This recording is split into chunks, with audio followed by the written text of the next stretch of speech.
여러분, 지금 이 장면을 보세요. 거대한 우주기지가 처참하게 폭발했습니다.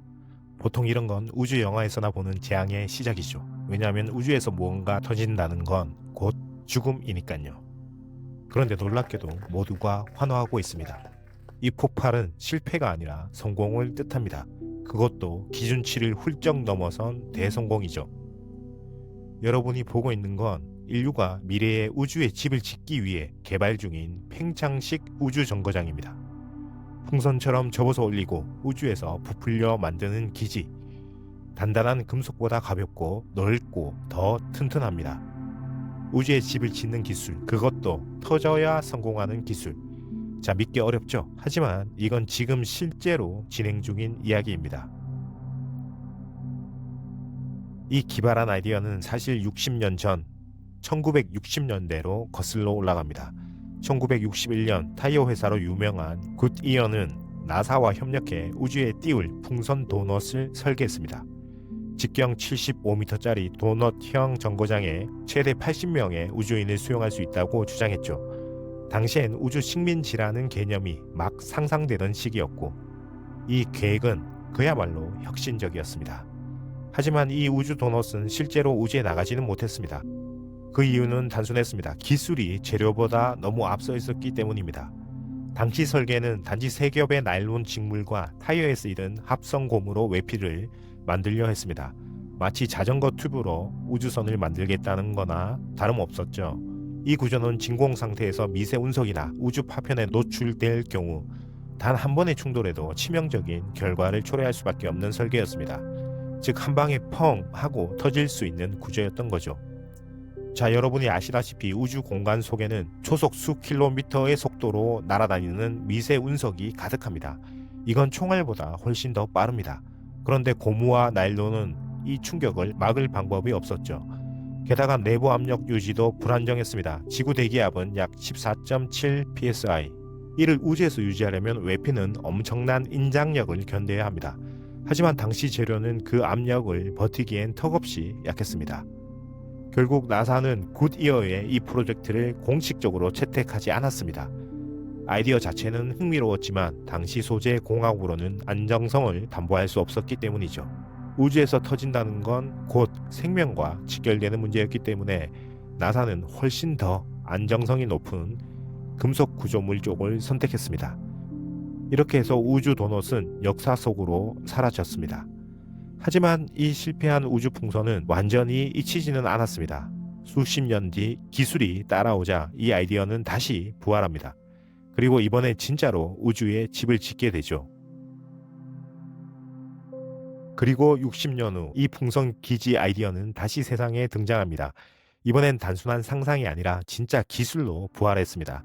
재료 과학과 우주 공학이 과거와는 비교도 안 되게 발전했기 때문입니다. 이 아이디어를 다시 꺼낸 주인공은 바로 시에라 스페이스입니다.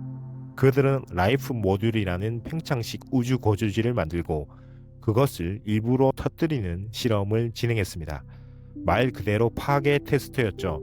왜냐하면 이 기술이 실제 우주 환경에서 신뢰받기 위해서는 어디까지 버티는지 데이터로 증명해야 했기 때문입니다.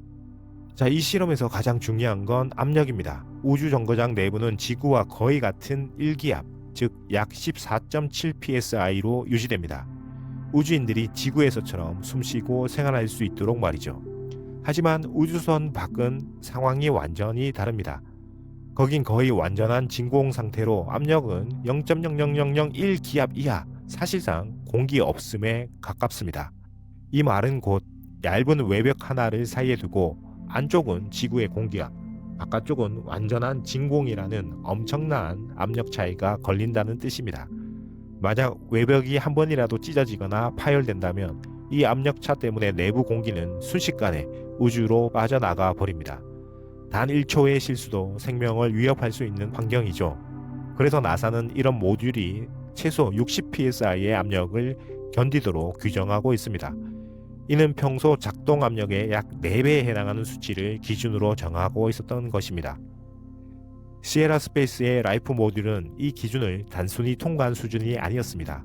최근 실험에서 나사 기준치인 60 psi를 훌쩍 넘어 무려 74에서 77 psi까지 버텨냈던 것입니다. 그 직후 모듈은 거대한 소리를 내며 파열되었습니다. 하지만 놀랍게도 그 순간 통제실은 환호로 가득 찼습니다. 나사의 안전 기준을 무려 25% 이상 초과해 버틴 성공의 신호였기 때문입니다. 보통 구조물이 이런 압력 테스트를 통과하는 것만으로도 대단한 성과인데 이 라이프 모듈은 설계 작동 압력의 약 5배 수준까지 버텨냈던 것입니다. 팽창식이라 위험할 것이라는 편견을 단번에 깨버린 결과였습니다. 60년 전 굿이어의 풍선 기지는 기술이 따라오지 못해 사라졌습니다. 하지만 이제 인류는 새로운 기술로 그 아이디어를 되살렸고 터지는 순간에 오히려 그 안정성을 증명해냈습니다. 이 폭발은 실패가 아니라 미래를 여는 소리였습니다. 아마 많은 분들이 평창식 모듈이라고 하면 아직도 풍선처럼 터질 것이라는 불안감을 가질 겁니다. 솔직히 이해할 만한 생각입니다. 우주에 떠있는 풍선이라니 들었을 때부터 불안하죠. 하지만 실제 현실은 정반대입니다. 이 구조물은 풍선이 아니라 오히려 금속 외벽보다 더 강하고 유연하게 설계된 복합 방호 체계입니다. 심지어 나사의 여러 테스트에서 이런 구조가 금속보다 충격 분산에 더 유리하다는 결과도 반복적으로 나왔습니다. 이 팽창식 모듈은 단순한 고무 풍선이 아니라 총 9겹의 외벽으로 이루어진 정교한 복합 소재 구조물입니다. 그 겹겹을 분해해보면 마치 첨단 우주복을 확대한 듯한 구조로 되어 있죠. 이 하나하나의 층이 단순히 붙어있는 것이 아니라 서로 다른 기능을 가지고 정밀하게 배치되어 있습니다. 자, 이 9겹의 구조를 조금 단순하게 나눠볼까요? 팽창식 모듈은 크게 세 구역으로 나뉩니다. 바깥쪽은 우주의 혹독한 환경을 막는 피부, 중간은 충돌을 흡수하는 방탄 쉴드, 그리고 안쪽은 사람이 거주하는 집입니다. 제1층과 2층은 우주의 거친 환경으로부터 모듈을 지키는 보호막입니다.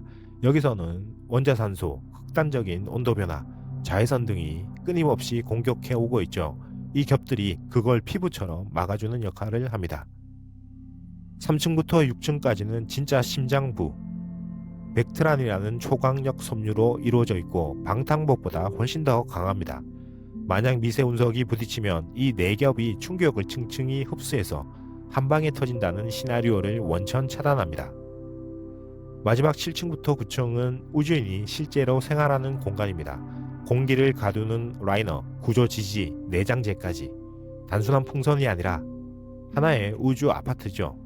이 세 구역 9겹이 함께 작동해 우주라는 진공 속에서 생명을 지키는 진짜 방패가 되는 것입니다. 그리고 이건 단순한 개념이 아니라 이미 우주에서 실전으로 검증된 구조입니다.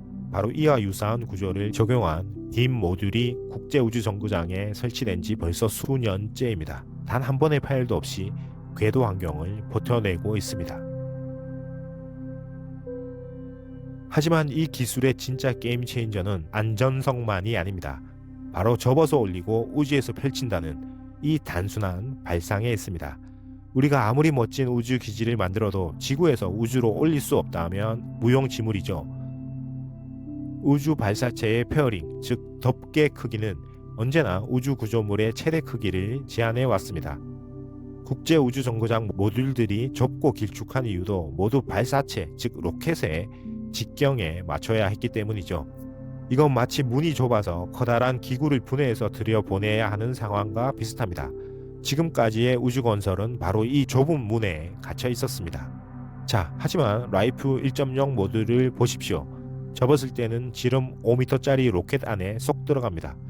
그런데 궤도에 올라가서 부풀리면 지름 9m, 내부 부피는 무려 285 큐빅미터, 이를 생활 공간으로 환산하면 약 86.2 평방미터, 즉 26평 아파트 한 채에 해당합니다. 작은 집 한 채를 접어서 우주로 올린 뒤 그곳에서 바로 펼치는 셈이죠. 이는 발사체의 크기를 2배 이상 확장하는 마법이나 다름없습니다. 이건 단순한 개선이 아니라 우주 건설의 방식 자체를 뒤흔드는 발상입니다. 이 부피의 마법은 우주 건축의 패러다임을 완전히 바꾸는 기술입니다. 좁고 복잡한 국제우주정거장 내부를 떠올려 보세요. 모든 장비가 벽에 빽빽히 붙어있고 우주인들은 좁은 통로를 비집고 다녀야 합니다. 실제 ISS는 15개 이상의 모듈을 이어붙여 만든 거대한 구조물이지만 각 모듈이 발사체 직경에 맞춰 설계되다 보니 내부 공간이 답답할 수밖에 없죠. 반면 팽창식 모듈은 처음부터 넓게 쓸 수 있는 공간을 염두에 두고 만들어졌습니다. 압축된 상태로 로켓에 실어 올리고 궤도에서 한 번에 펼쳐서 확보하는 방식이기 때문에 발사체의 직경이라는 물리적 한계를 아예 뛰어넘는 설계가 가능해진 것입니다. 예를 들어 차세대 모델인 라이프 3.0은 무려 500큐빅미터에 가까운 부피를 목표로 하고 있습니다. 이건 약 151평방미터, 한국식으로 환산하면 약 45평이 넘는 공간입니다. 단 한 번의 발사로 45평짜리 집 한 채가 우주에 펼쳐지는 셈이죠. 이건 발사체 직경에 갇힌 기존의 우주 건축 방식을 완전히 뒤흔드는 수치입니다.